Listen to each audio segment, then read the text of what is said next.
आज मी बनवणार आहे शेंगड्याची भाजी। याला शेंगड्या आणि मुळ्याच्या शेंगा असे देखील म्हणतात। तुमच्या इकडे याला काय म्हणतात नक्की सांगा। तर शेंगड्या सगळ्या चिरून घेतल्या, स्वच्छ धुवून घेतल्या।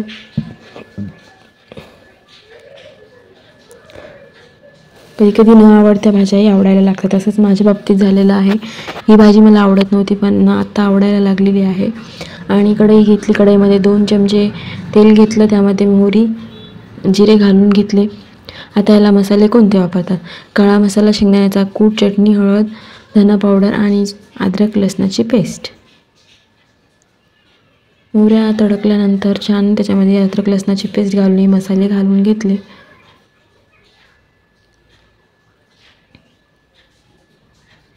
ही काळ्या मसाल्याची न करता शेंगदाण्याच्या कुटाची देखील छान होते, पण काळा मसाला टाकल्यानंतर एकदम छान चव येते।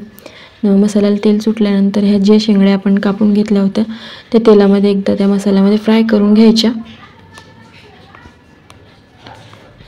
आणि पाणी घालून घ्यायचं। पाणी थोडं जास्तच घालायचं, कारण या शेंगा शिजायला खूप वेळ लागतो आणि पूर्ण शिजल्याशिवाय याची चव छान लागतच नाही, नाहीतर त्या दाताखाली येतात। त्याच्यामुळे जास्त पाणी घालून शिजून घ्यायच्या आणि कमी गॅसवर मी ठेवून दिल्या। तर तयार आहे आपली शेंगड्याची भाजी। तर बघू शकता तुम्ही, आणि ही भाकरीसोबतच खूप छान लागते, चवीला एकदम छान आहे ही भाजी। तर नक्की ट्राय करा। व्हिडिओ आवडल्यास लाईक, शेअर, सबस्क्राईब करायला विसरू नका।